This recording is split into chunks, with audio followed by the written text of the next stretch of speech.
Cape Verde Atmospheric Observatory, which she helped establish. Her work on oceanic and atmospheric halogens has established this chemistry as an important component of tropospheric ozone cycling and makes use of gas chromatography mass spectrometry. Professor Carpenter has also been appointed member of the Order of British Empire in 2022, New Year honors of services to atmospheric chemistry. Let's put our hands together to welcome her.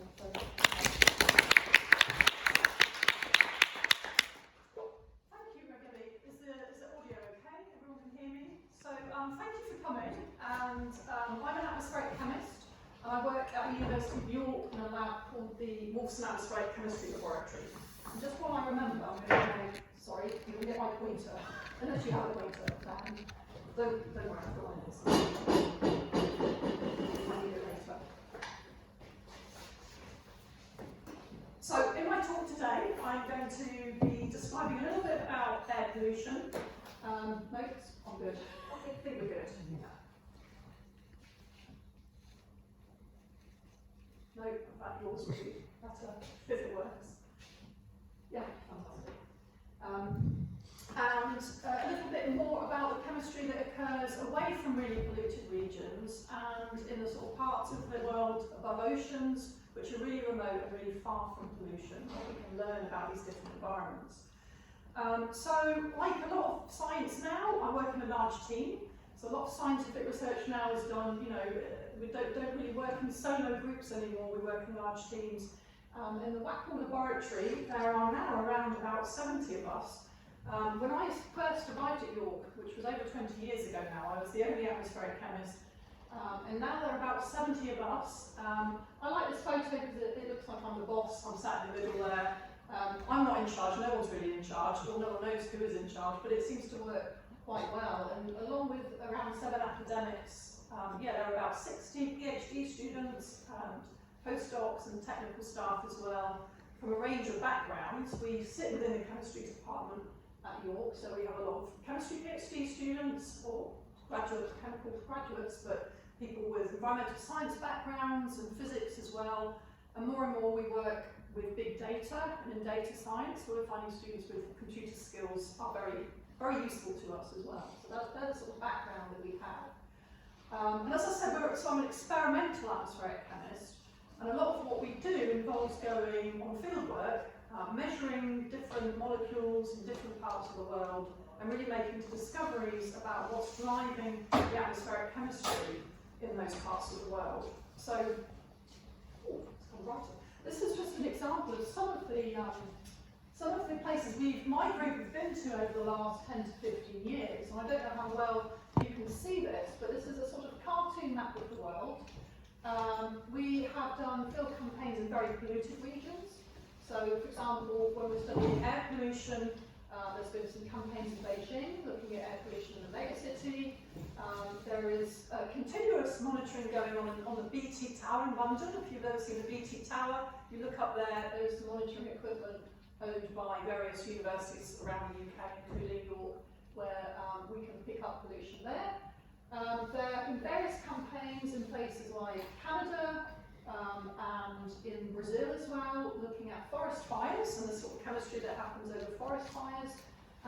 Or, for a complete contrast, places like Antarctica. I don't know if you can see, but this is in Halley in Antarctica. There's a big station sitting above the ice, looking at really, really remote chemistry. And similarly in the Arctic, where we've been on ships that basically are icebreakers, go through the ice and look at special chemistry that happens on ice that might contribute to what's going on in the atmosphere. So you kind of think, well, the life of an atmospheric chemistry doesn't look bad, flying around the world, but do you really need to do that? Obviously now we have to have an eye on sustainability, we don't want to be creating the problems that we're also trying to solve in a way. So I'm just going to try to demonstrate to you why we have to, in a way, go to various places around the world to discover the atmospheric chemistry that they have. This is just a movie, if it works, of a 3D model of tropospheric ozone. So this is ozone in the surface layer of the atmosphere, so not stratospheric ozone, which is 10 to 20 kilometres high, but the stuff at the surface which we which we breathe in. And I'll show you why that's important a little bit later. But when as this globe kind of comes round, the warmer colours, the yellow is the higher ozone. You can see it pulsing. That's different because ozone has a cycle that it pulses by season and it goes up and down during the day. But it has very, very different characteristics in different parts of the world. So when you see, for example, it going over South America, which we'll see in a moment, there are large biogenic sources from forests. So very rich mixture of hydrocarbons that come from. Here we go. There was just Brazil that we went past just there. Those sorts of forested regions, you find in some parts of the world, but not in others. There's a special chemistry happening over the ocean that we need to take a look at. And so there are different processes happening in different parts of the world that you can only really discover by going there, and that you might only observe by travelling there. So that's kind of the excuse, if you like, for why it does involve a lot of field work. This slide gives you an idea of the challenge that we have. You probably know that most of the atmosphere, so around about 99% of the atmosphere is made up of oxygen and nitrogen. So obviously nitrogen around 80%, oxygen around 20%. So all of the other gases only make up around about 1% or so. And almost all of that 1% are gases that, as a chemist, I have no interest in. So I don't really care about the noble gases. They have no chemistry. They're not doing anything interesting for me. And even CO2, obviously we know CO2 is a greenhouse gas, but actually it really doesn't have any atmospheric chemistry. The science around CO2 is understanding how it's taken up into the ocean, and how it's cycled in the ocean, and how it's cycled through the carbon cycle and creates global warming, but it's not really a sort of chemistry molecule, if you like. You have to really get down to these very, very low percentages until you get to gases that have chemistry. So gases like ozone, for example, many, many fractions of a percent. In fact, we mostly express them in units of these mixing ratios here. So parts per million, parts per billion, parts per trillion. The reason, of course, they are so low in concentration is because they are reactive. So if you're reacting with lots of other gases, the concentration is kept very low. But even though these gases are very small in abundance, they punch well above their weight in terms of the impact that they have on the atmosphere. And so a part per trillion means there's one molecule in 10 to the 12 other molecules. And so to give you an idea of what that looks like, trying to measure that in the atmosphere, that's the same as one drop of water in 20 Olympic-sized swimming pools.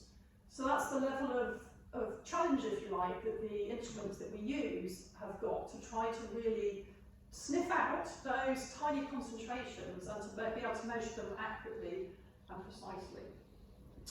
So this just shows a picture of one of our labs in the Wackle building. And we have like these big shared laboratories, which is great, so people can swap and share equipment. And we use a sort of mixture, I suppose, of commercial instrumentation and instrumentation that we built ourselves, and sometimes we take commercial instrumentation and then adapt it to what we want to do. So this is just a straightforward GCMS. Anyone, you may have used this in some labs, I don't know if you've done a bit of in your chemistry labs. A well-established technique that essentially ionizes gas molecules and separates them according to their mass-to-charge ratio by accelerating them through various fields. So you can buy these off the shelf, of course, and they've got better and better as the years have gone by. But so for various of our applications, we can't just take them as they are. So for example, some of what we do involves measuring gases in seawater on board research cruises. So we have to, you can't really see it very well, the resolution's not great, but this device here, essentially, we can pump the seawater through here, it strips the gases out that we want to measure.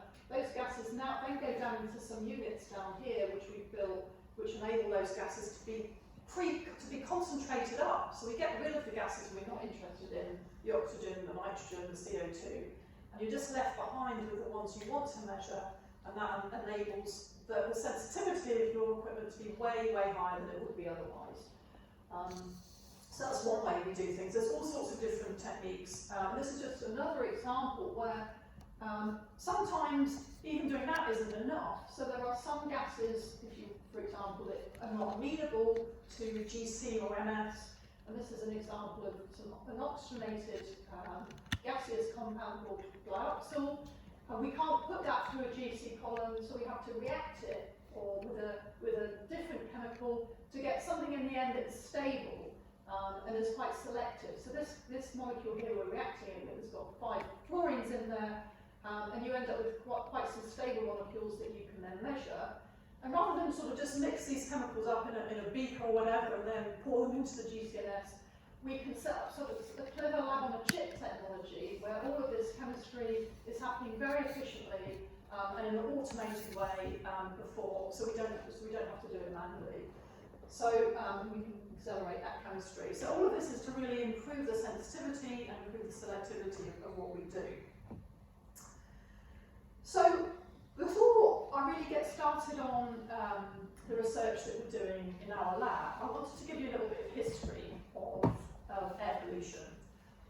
And this is going to be based pretty much on UK air pollution and really showing you 750 years of that history in one slide. And it starts with Edward I, who was born, more or less 750 years ago or more, who we consider to be the first regulator of air pollution in the UK. And what he did actually, he regulated the burning of sea coal. So sea coal was when coal was brought from Newcastle to London on barges and was often any surplus was burned, very, very high in sulphur, so that gave rise to pollution. He realised, or someone must have realised that, that was a form of pollution, it was bad for people, and so he banned it. And this is when regulators really did have teeth, because he actually put 2 people to death for the burning of sea coal. So he's considered the first regulator. We're talking about 500 years later before we can trace the first person who linked air pollution with health, and this is a guy called Percival Cox in the mid-18th century. And that link was actually between chimney sweeps and testicular cancer. And that link is through the carcinogenic PAHs, polyaromatic hydrocarbons that are in soot and in coal. And in his notes, he actually makes reference to the fact that some of these PAHs could also get out into the air. So he made that link between air pollution and health. So we have him to thank for that.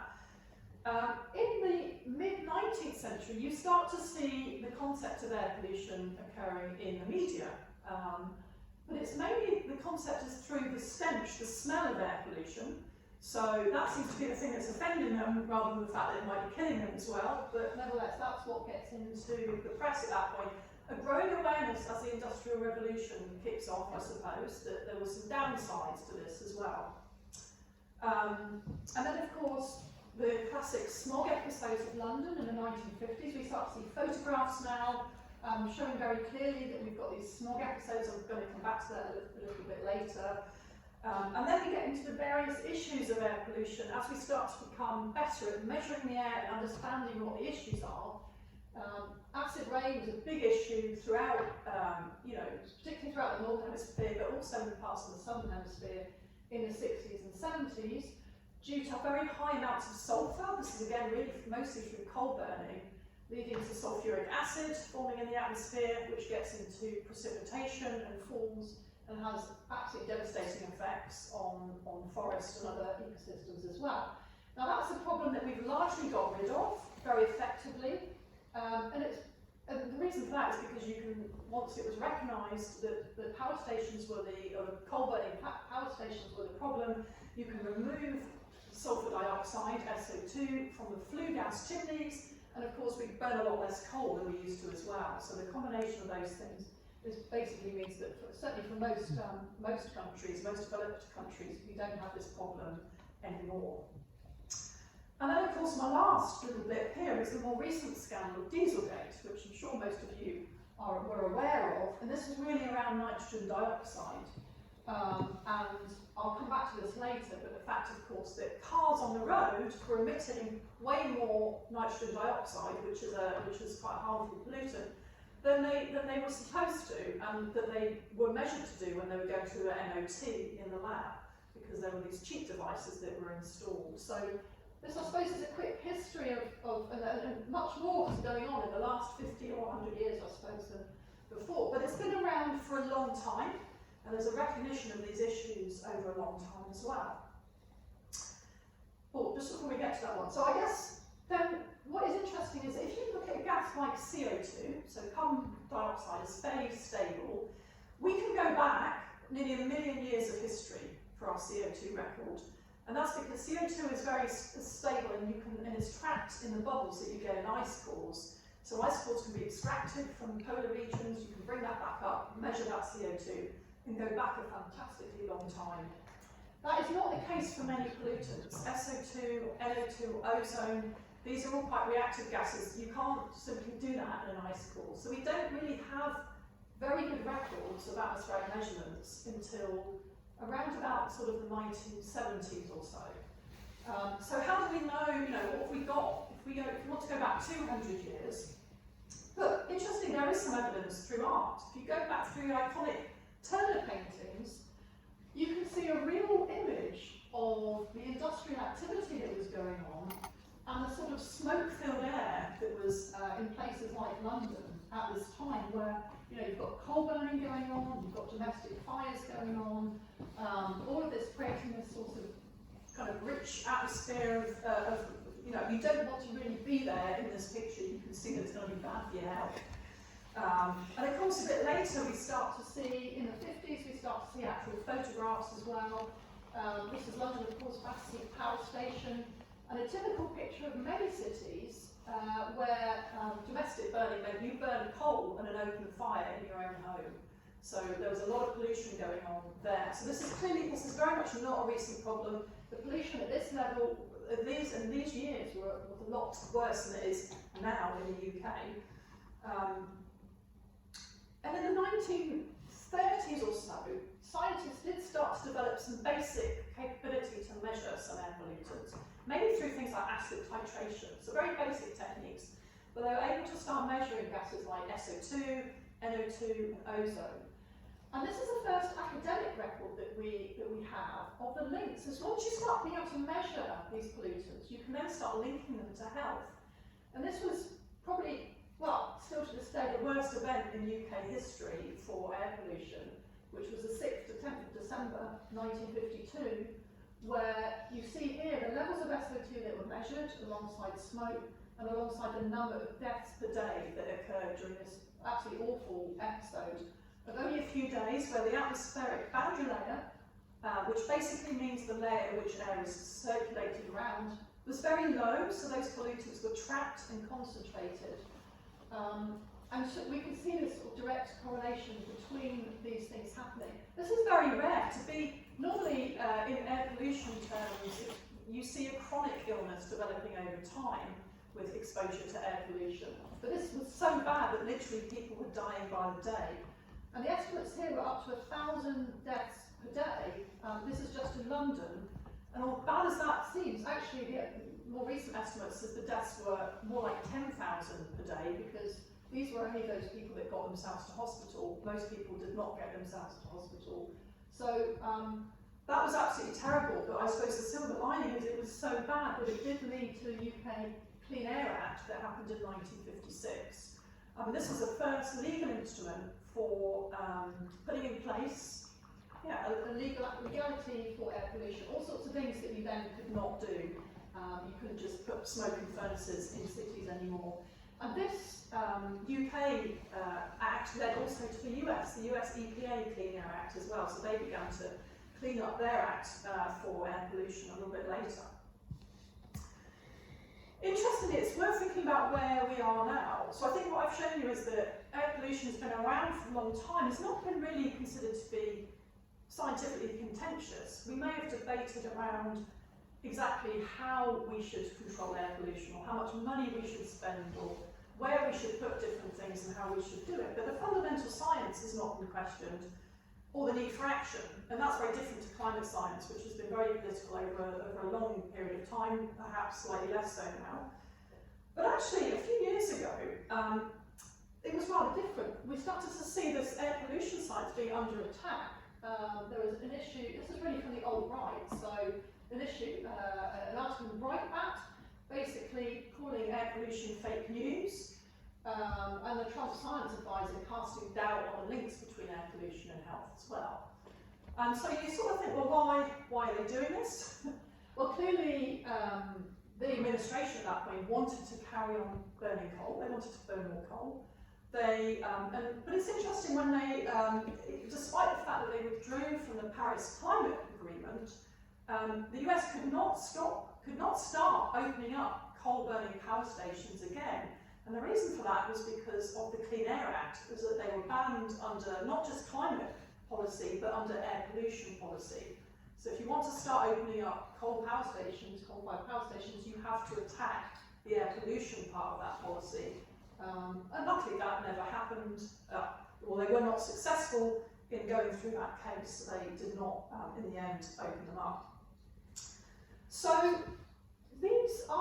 what I would say is this science of these links between air pollution and health are actually very well established. We know that the main air pollutants are, the most dangerous one is particulate matter. We often call that just PM.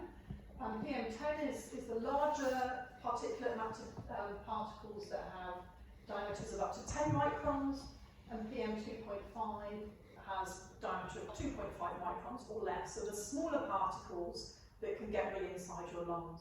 And these can be formed directly from things like from combustion, from say diesel combustion or fossil fuel combustion, or they can be formed in the atmosphere as well.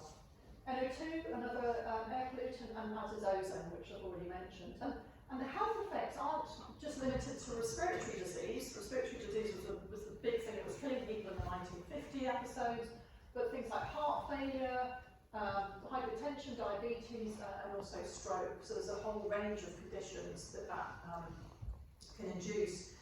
And the science now is sophisticated enough that we don't just know that there's a link, we can actually calculate the risk of someone contracting one of these diseases, or the elevated risk of contracting one of those diseases, for a certain increased amount of one of those air pollutants. And this is a graph which basically is used to make those sorts of estimations. So we've got here your daily inhaled dose of PM2.5, so particles less than 2.5 microns in diameter. The data up here is actually, and this is your adjusted relative risk of contracting various of these diseases, different cardiovascular diseases basically. The data up here is all from smokers, because essentially they're inhaling, these daily doses. The data down here is from people living in cities, which in a way is like having a small dose of smoking. And so these sorts of research, so this is data that's collected from real epidemiological data, correlated and with the amount of PM that's used. So from these graphs then you can actually estimate how many people around the world are affected by air pollution. And as I'll show a little bit later, you can actually calculate the cost that it takes to treat these diseases as well that air pollution causes. So just putting those health impacts in perspective, this is a history of all causes of death in the 20th century. I know a lot of you do sort of medical biological specialisation, so you're probably aware. This was of course in the 20s, this is integrated over the whole 20th century. So we may already be in a bit of a different place for the 21st century. But of course disease is the main pillar, whether that's infectious or non-communicable disease. But death by humanity is about 20% of the total deaths that occurred in the 20th century. And if we zoom in a little bit on what we mean by humanity, the main cause there is accidents. But interestingly, air pollution, I don't know if you can see that figure, but that's about 116 million. It's very similar. Air pollution is the same number pretty much as drugs, as war, as murder or ideology. So it really does, end up in a premature death of a large fraction of the population. And that was, as I say, the 20th century. As we move now, we've got even more urbanisation, more people living in cities. So the fractional amount has got higher. Even if it doesn't kill more people in terms of numbers, it will in percentage terms. So the World Health Organization, on a global basis, have calculated that air pollution is the single largest cause of preventable death by 2030. I think it already is by now. And this is because 95% of people live in areas where pollution is above the threshold set by the WHO. A lot of that, the worst countries are in Southeast Asia. I think India has half of the world's top 50 polluted cities. China has 8. So that's way more dangerous for you than these other preventable deaths. In the UK, smoking is still #1, even though, I mean, I don't know many people that smoke. But, you know, air pollution is not such a big problem in the UK, so it's unlikely to be #1 just because it's not. I mean, we're partly lucky because we live on an island, so we have sort of cleaner air coming in, but also have been regulated air pollution-wise for at least 70 years by now, and it becomes, I think, even more in the public eye. So, so I think I persuaded you, hopefully, you probably already knew that yes, pollution is a problem that's worth solving. If you're a government, if you work in government, what you would ask yourself is, well, how much money should I spend to solve this problem? And then it comes down mostly to economics, as in most decisions. And so what you would do is you basically work out what's the cost of air pollution to the UK. And from there, you can use these data again, which basically gives you an increase or a change in risk according to a certain change in an air pollutant. So if we just take PM 2.5 and we look at the change in risk of childhood asthma. So this says that for an increase of 10 micrograms per metre cubed of PM 2.5, the central estimate of that risk is it's gone up by 48%. Now, we can actually calculate. Now, of course, the health of a child is unquestionably very worth protecting, but brutally, they do put these numbers in value as well, so that they work out the cost. And actually, from that, you can. This is also from this HM Treasury so-called Green Book, and you can work out, because we know the cost of treating asthma through hospital visits, through medication, etc., that every tonne of PM 2.5 emitted by transport is going to cost £200,000 to treat. And interestingly, you can separate PM 2.5 emitted from transport. It has a higher cost than that emitted by industry, and that's because people are more exposed to the emissions from transport, obviously, the further away in general from industry.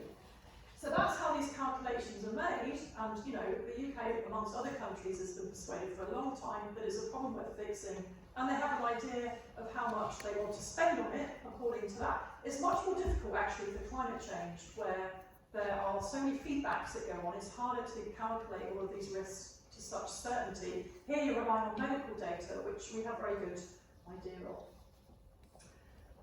The main pollutants of concern are these 6. So I mentioned particulate matter, NO2, ozone, sulfur dioxide. I've mentioned a little bit from coal. Ammonia is also a pollutant. This is mainly from farming emissions. VOCs are a catch-all term, volatile organic compounds. These are basically hydrocarbons from fuels and paints and other things. So these are the main 6. And it's a bit complicated because particulate matter, as I said, they can be formed directly from combustion, but also all of these other atmospheric pollutants can form particulate matter as well. So there's a lot going on that as chemists we need to understand to try to predict what's going to go on in the future if you change any one of these emissions.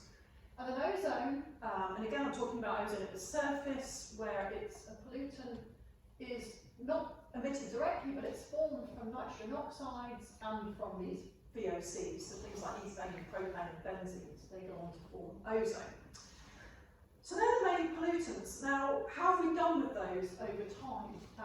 Well, you can only really look at how we've done with emissions. So in a simplistic way, the pollution that you experience, that you breathe in the air, is basically a product of the emissions times the weather, times the chemistry. Clearly, we don't have much control over the weather.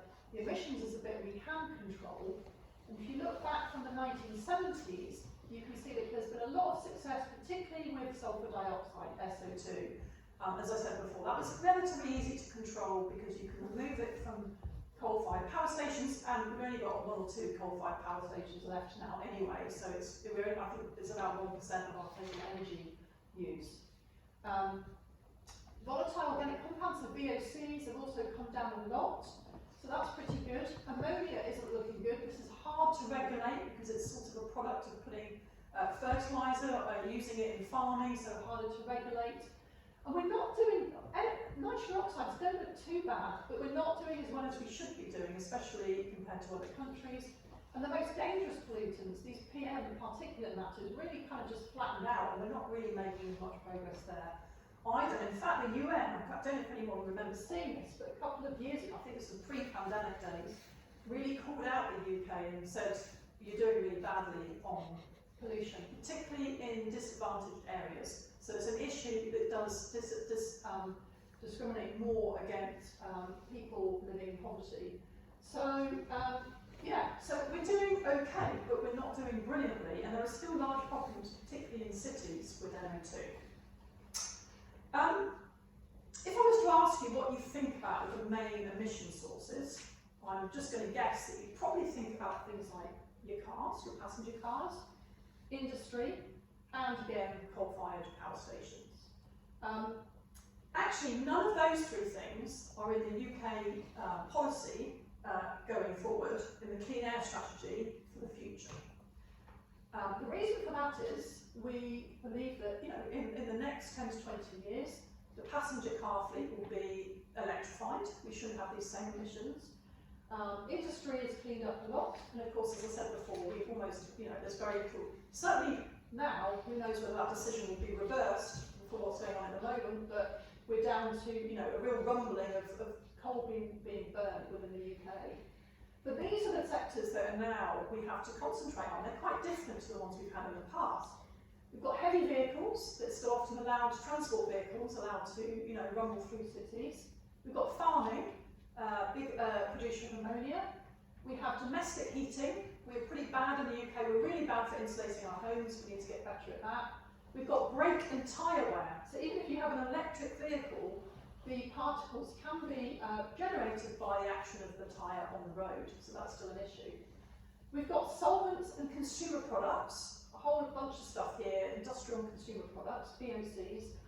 And we've got wood fires, sometimes called the Notting Hill effect, where everyone's got their own wood burning stove. So it's kind of a more localised pollution issue.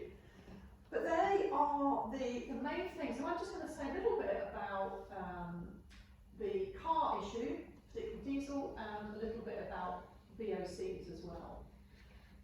This graph comes from someone who works in your academic called David Carslaw, who I think has done more than anyone else to expose this Dieselgate scandal and what it's meaning for NO2 emissions. This is from his data. So what we've got here is the NOx emitted by each car, and this is really as a function of year and by Euro standard. So in other words, if you're, I don't know quite what's happening, I can see it online, but if you were driving a car, let's say, that was built in 2000, you'll be on Euro 3 standard, and these grey bars here show you the amount of NOx, nitrogen oxides, that should be emitted by that car, according to the standard. Clearly those emission controls have got more stringent as the years have gone past, and a Euro 6 car should be a lot better in terms of its NOx emissions than a Euro 3 car. So that's the theory, that's what it should do, that's generally what they do in their MOT. But you probably guessed it, this blue data is what they actually do on the road. So David has basically detects by LiDAR the NO2 emitted on roads, and he can actually detect through cameras the make and model of each car. So you can tell what make and model it is, you can tell what Euro standard it's under. And these blue circles here are the average, Euro class average of all measured cars over these different Euro standards. And you can see that they're all way above what they should be, and that for at least 10 years there was no progress made at all on the road, whereas the Euro standards were coming down. And so you can say there's a general decrease, but these pink ones here are models from one particular manufacturer that's actually getting worse with time, and it's not VW.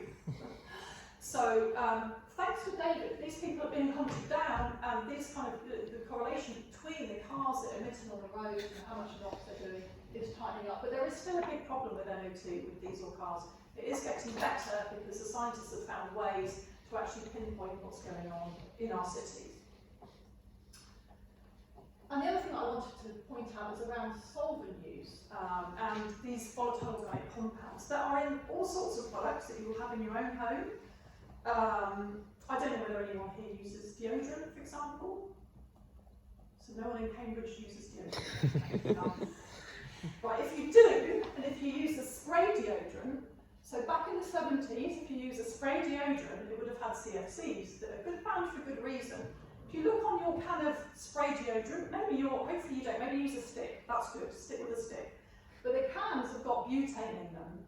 And actually, if you were to drive a small Euro 6 car for about 15,000 kilometres, a diesel car, your emissions from that car are probably quite similar to 1 can of deodorant spray of butane. So hopefully that persuades you, if you are using the sprays, to use something else. Oh, not at all, that would be up to you. But the point is that this sector, which we used to really not worry about, so the VOCs that are emitted from glues, aerosols, personal fragrance products, cleaning products, are really come up whilst we've controlled a lot better these VOCs that have come from the back of cars. And that's mainly, the success there is mainly due to the use of a catalytic converter, which is now very efficient at getting rid of the VOCs. But this is a sector that really is kind of just growing without really people realising. So I think in terms of what you can do in your own home is, well, I always say, you don't clean your home so much, that you're actually doing the environment a favour there. Finally then, I mean it's not finally because we haven't got on to the last little bit, but in terms of this part of the talk, over the last few years there's been quite a lot of talk about these different solutions to air pollution. So things from NOx eating titanium paint, to roadside air filters, to smog towers, these bizarre sort of so-called solutions. All of them might have a little bit of truth in them, but none of them are really going to get rid of air pollution efficiently enough. Partly that's to do to the fact that if you emit a molecule of NO2 in the ground from a car, it typically mixes up to about 1 kilometre in the atmosphere. You can't stop it doing that, that's just atmospheric mixing. So if you've just got a point source or a small place where you're trying to destroy that molecule, it really is just so inefficient, it's not going to do any good. And it's a sticking plaster over the problem. And then there are now personal actions, so indoor air filtration, for example, that may be quite effective at reducing the pollution in your home, but of course there's an energy cost. You're also causing now CO2 emissions somewhere down the line where that electricity is being generated. So of course, really, the problem has to be fixed at source. We need to stop emitting as many air pollutants rather than try to capture them once they're already in the atmosphere. So I'm just going to summarise this part of the talk before we go on to the bit which is really the clean atmosphere, the remote atmosphere, which is where my sort of research speciality is. So I said, what's to take away from that bit? Well, air pollution's been around for a long time. The health costs are real. And the economic cost, even in the UK, when we've tackled it pretty well, is still around 6 to 11 billion a year. It costs us a lot of money. The passenger car problem is likely to resolve itself in the next 1 to 2 decades. And again, if you see your local council, I don't know, proposing these sorts of issues, beware, because they're probably better than they actually are. They sound better than they are. Okay, so that was really about the pollution that we see in cities where most of us spend most of our time, and we ought to be aware that the health effects are real, and that even in the UK there is an issue, but we are lucky compared to some countries. But I spent a lot of my research career looking at what's going on in really remote places. And actually, if you're trying to monitor the long-term compositional change of the atmosphere, you can't just be monitoring sitting in a place next to a pollution source, because you'll be dominated by that one pollution source. And if you want to measure long-term atmospheric scale changes, you want to be in a place that sort of is a long way away from that pollution, where it's all integrated and mixed up together, and you can measure a representative part of the atmosphere where any long-term changes are due to a whole global scale, hemispheric scale changes. And that's what we've done. We set up an atmospheric observatory in the Cape Verde Islands. I'll show you where those are in a moment, in around 2006. And I'll show you some of the things we've been discovering from this observatory, which is a collaboration between us at York, 2 German institutes, and that Planck Institute and our Cape Verde partners on the island of San Vicente in Cape Verde. These are the local, basically the Met Office of Cape Verde. Here it is, and it shows Cape Verde on a map of other so-called global atmospheric watch stations, which are the sort of UN global atmospheric watch stations. There are around 30 of them around the world, and you have to have a certain quality of your measurements, and you have to put them into a database, and you have to do that yearly, and there are all sorts of these requirements to do that. But we're one of those, and there aren't many in the tropics, and the tropics is particularly important because that's where a lot of chemistry goes on to kind of get rid of some of the pollutants that we see. This is a so-called back trajectory map that atmospheric scientists love. So that little black cross there is the position of Cape Verde. And this is a sort of footprint of the air that arrives at Cape Verde. So the warmer the colour, the more frequently the air arrives in from that direction. So nearly all of the air comes in from this direction, comes from the northeast.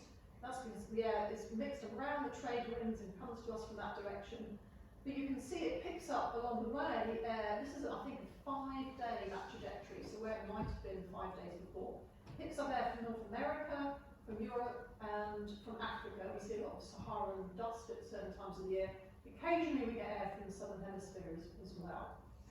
So we're good at sort of monitoring those kind of background levels. And we're very proud of this observatory, not only because it's a great place and we've discovered some good things to measure these compositional changes, but we really set it up from scratch on a piece of lava rock. So there was nothing there. We had to build a road. All of the labs were basically equipped from converted shipping containers that you're put on a ship, sent to the site. We had to, you can see this sort of rock that we've got here. You don't want to go over that in bare feet, I can tell you. We're right by the sea. We had to put up power lines as well. That's where we are. I mean, it's a beautiful site, but the observatory is there looking out right into those trade winds. So we get air from the ocean all the time, which is fantastic. Ooh. Don't know what it's trying to tell me, it's going to be in there. And that's the road that we've got to take. It's an island that has a wet season lasting about 2 weeks a year. So in September you might get some rain, the rest of the time it doesn't rain. This is what it looked like when we first set it up. It looks a little bit like a sort of graveyard for shipping containers with a big tower by the side of it. It looks a bit more sophisticated now. So this is the UK part, which we're measuring all of these different things continuously. So ozone, VOCs, NOx, hydrocarbons, SO2, CO2, methane, all of these things. The German container, of course, looks better than ours, although we are updating ours as well. They're measuring greenhouse gases and all sorts of different isotopes, and we've got this fantastically big tower that we can use to make our measurements from as well.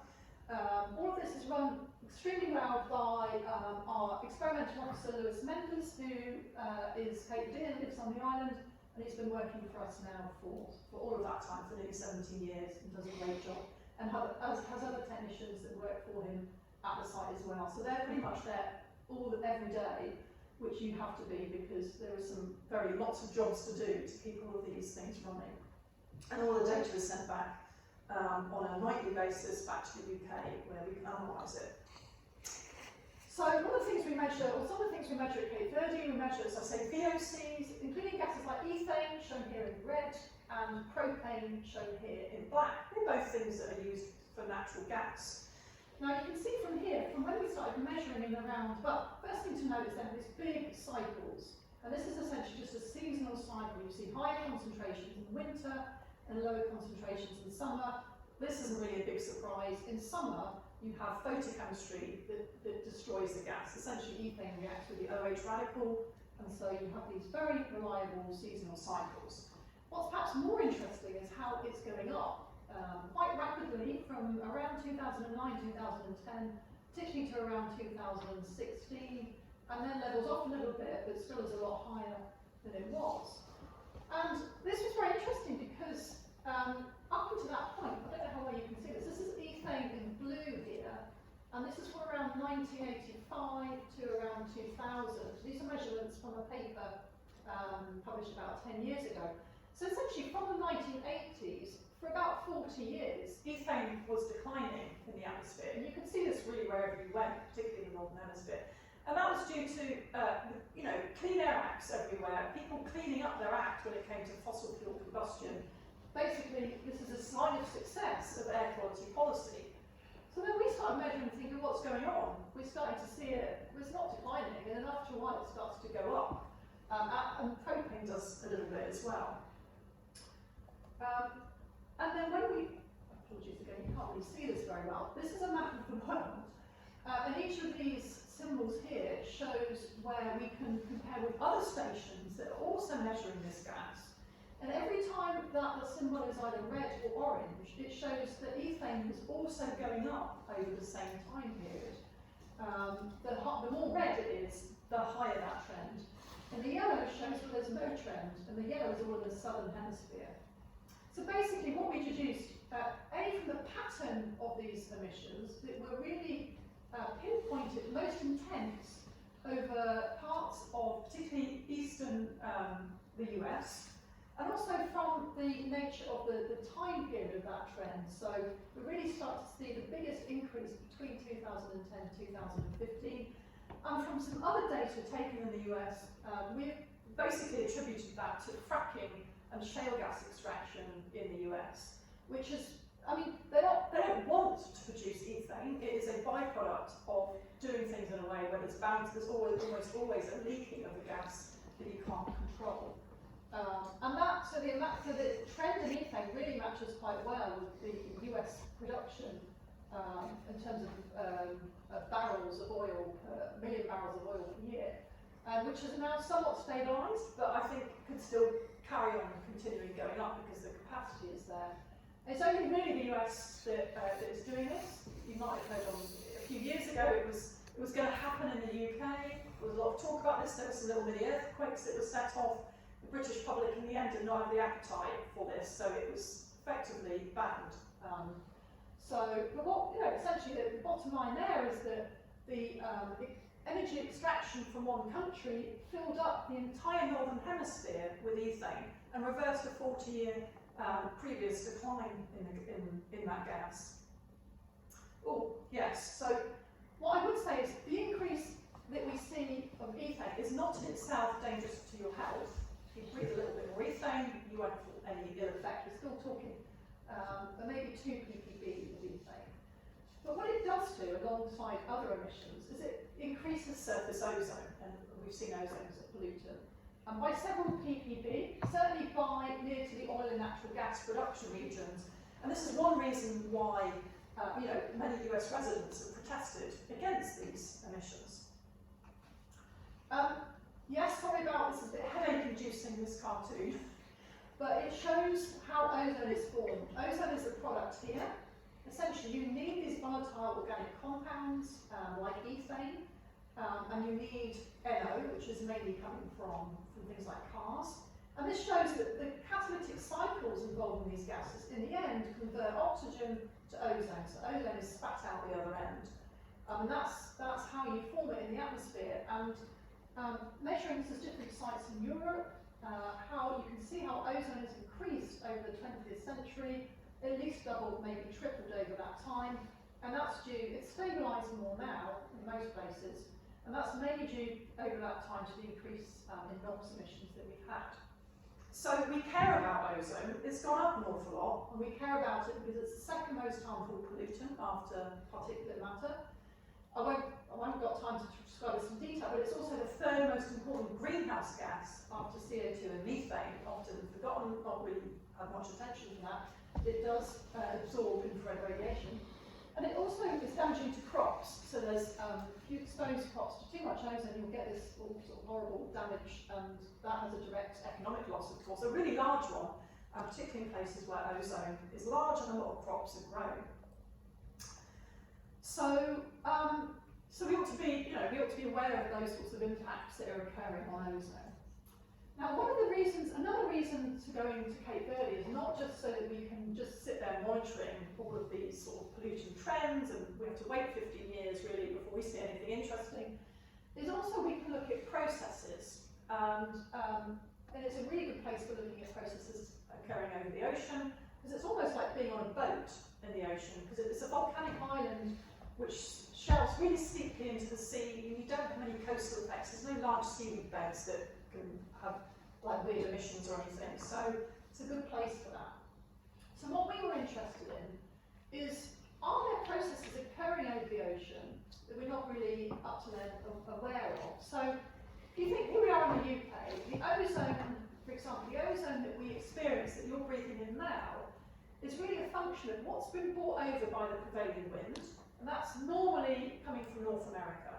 So North America will have a certain amount of NOx and VOC emissions, that will make ozone, and that ozone will gradually decrease during its transport over the ocean, mainly through what we believe to be only two processes: deposition to the ocean and photolysis. So that the ozone that we're breathing is a function of what has been brought to us from other countries, and that what we're making locally as well from our own NOx and VOC emissions. Because it has a lifetime of many days, so it can survive transport over these continental, intercontinental timescales. What we were interested in was, is there anything else going on? Not in terms of production, we know that pretty well, but in terms of what's destroying ozone. And the ocean, this ocean environment is the perfect place to go to look at those processes. So to cut a long story short, this is a typical cycle of ozone during the day. So, the hours of the day here. And this is just the percentage of its change from zero. So according to zero, whatever the ozone concentration is at about 8 or 9 AM. And it's this part of the day that we're interested in, because unlike in cities where you'd see just ozone increase during the day as it's formed from NOx and VOCs, in very clean regions, what you're seeing here is this signature of ozone being destroyed. So we knew that there would be ozone loss over this region, because we know that this ozone photolysis takes place. But what we really was intrigued to see was that the ozone photolysis that takes place, and this is a process that's been known for many, many decades, is well characterised, only really accounted for about half of the loss that we saw. And we were lucky that, so we had an idea that this was down to reactive halogen chemistry involving bromine and involving iodine. And we were lucky that we basically brought along to Cape Verde just for a year an instrument from a colleague called John Plain at the University of Leeds. It's an optical telescope that essentially sends a beam around 5 kilometres away, bounces it back, and is able to measure the absorption spectra of these gases. So even though they're at very, very low levels, 1 to 2 ppt, or up to 3 ppt there, this instrument can measure them well. And even though these are very low levels, those levels could explain this full ozone cycle that we saw. And this is really a new process that no one had thought about before in these sort of open ocean regions. And when you do the calculations, put all this through a global model, essentially this is the extra ozone loss per day that you see due to this iodine and bromine chemistry. And essentially it's losing an extra several ppb per day of ozone in many regions. And that's really important from a health perspective, because the World Health Organization limit is around about 70 ppb.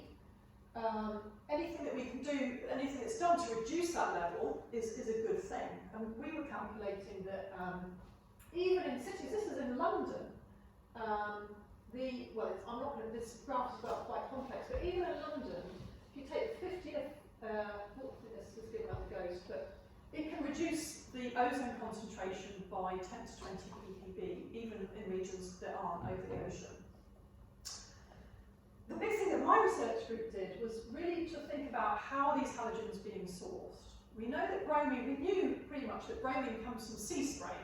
So the action of sea spray releases little tiny bromide-enriched droplets into the air, and that bromide ends up being released into the gas phase. And that basically stimulates ozone loss chemistry. At that point, we only really knew about methyl iodide in terms of the source of iodine, and that came really from James Lovelock's era, who in the 1970s did a whole bunch of research cruises. Wherever he went, he found methyl iodide. And actually, he brought iodine into his Gaia theory. If people might be aware of the Gaia theory, which basically says that there is an altruistic reason that nature produces certain gases, and iodine is actually an essential nutrient for health. So his idea was the ocean was kind of altruistically refining iodine that could be transported to terrestrial regions for help. Anyway, we found by doing our own research cruises that methyl iodide is not the only organic gas emitted by the ocean. You get some of these other exotic ones as well. But even those, when you add them all up and you do some calculations, we're not able to explain the levels of iodine oxide, this IO, that we saw at Cape Verde. So you can see levels of about 1.5 ppt observed. These are the dots with the error bars. If you just include those organic compounds there, you only get up to this dotted line, so about a third of the way. What we discovered was it was actually chemistry occurring on the ocean that was giving rise to the dominant source of iodine.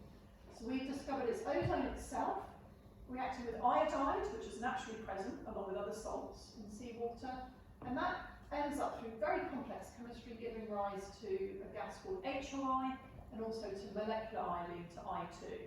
And that turns out to be, what we think, about 80% of the total iodine source. So it's a totally different way, because the methyl iodide and other organic gases are mostly produced by biology in the oceans. This is really just a chemical source. And if you put that source then into the model, you then come up with a solid line, which is the model with all of these gases in, which does seem to explain the observations.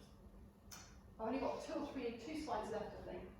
What's interesting about this cycle is it's a negative feedback, because the more ozone you have, the more iodine you're going to get being emitted from the ocean, because ozone is a driver to basically convert that iodide, which is in the seawater, in dissolved phase, and to make it into a gaseous phase. So the more ozone you put in, the more iodine you get out. But the more iodine you get out, the more you destroy ozone, because you get cycles very similar to sort of stratospheric halogen chemistry, which destroy that ozone. So it's a negative feedback cycle. And interestingly, you've seen the plot I showed before where ozone is increased over the 20th century due to pollution. Well, we surmise that if that was the case, there should be more iodine now than there was in the past, because the ozone should have basically stimulated the iodine to come out of the atmosphere. And that was just a theory until about 3 years ago, where we were contacted by the University of Grenoble that had extracted some ice cores from near to Mont Blanc, where they basically come with a helicopter and they drill down several hundred meters into the ice and extract an ice core.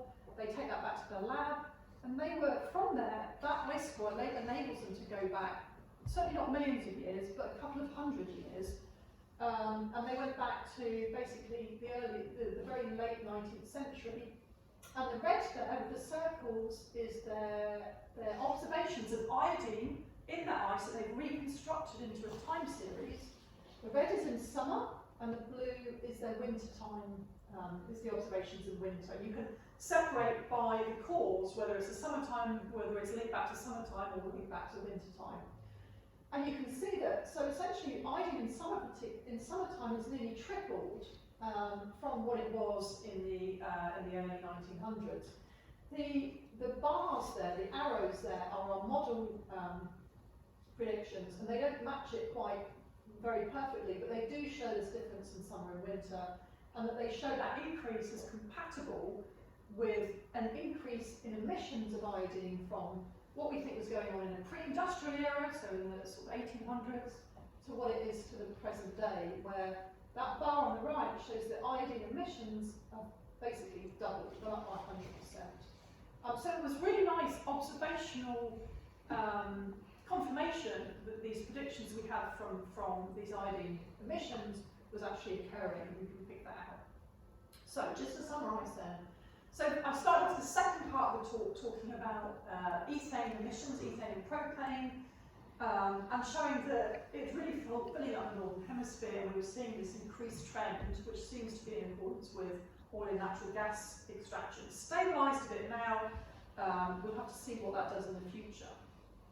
And then we moved on to the clean atmosphere, thinking about the chemistry that occurs over the oceans, and showed you that this reactive halogen chemistry, which is a natural chemistry, iodine and bromide have been there for a long, long time, although there is this link with the more ozone there is, the more the iodine comes out. It can really affect air pollution and help to dampen it, both over marine areas further inland as well. So it's like the natural chemistry is doing us a favour here. And we need to understand that. And then because of this growth in 20th century ozone, we believe that there's a factor of at least 2 increase in the atmospheric iodine over marine regions. And this chemistry, which was not thought about before, is now put into atmospheric chemistry models and helps us to improve the way we make our predictions of gases like ozone. And that's it. So thank you all for listening. These are just some of the people that have worked for me over the last few years. Katie Reed, who is in the University of York, she helps run the Cape Verde Observatory and coordinates the measurements. Rosie Childs has done a lot of the iodine measurements, and Thomas Sherwin there has done a lot of the modelling to do with iodine, and it's been funded by various things, this research. So, thank you.